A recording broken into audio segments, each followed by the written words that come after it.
ላይ እናወጣለን። እንደዚህ ነው። በጌታ በኢየሱስ ስም አነባዋለሁ። ከቁጥር 6 ጀምሮ ላንብብ።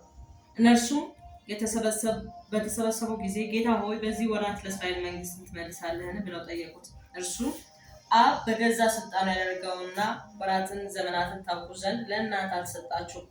ነገር ግን መንፈስ ቅዱስ በእናንተ ላይ በወረደ ጊዜ ኃይልን ትቀበላላችሁ። በኢየሩሳሌምም በይሁዳም ሁሉ በሰማርያም እስከ ምድር ዳር ድረስ ምስክሮቼ ትሆናላችኋል። ይህንም ከተናገረ በኋላ እያዩት ከፍ ከፍ አለ፣ ደመናም ከዓይናቸው ሰውራ ተቀበለችው። እርሱም ሲሄድ ወደ ሰማይ ትኩር ብለው ሲመለከቱ ሳለ እነሆ ነጫጭ ልብስ የለበሱ 2 ሰዎች በአጠገባቸው ቆሙ።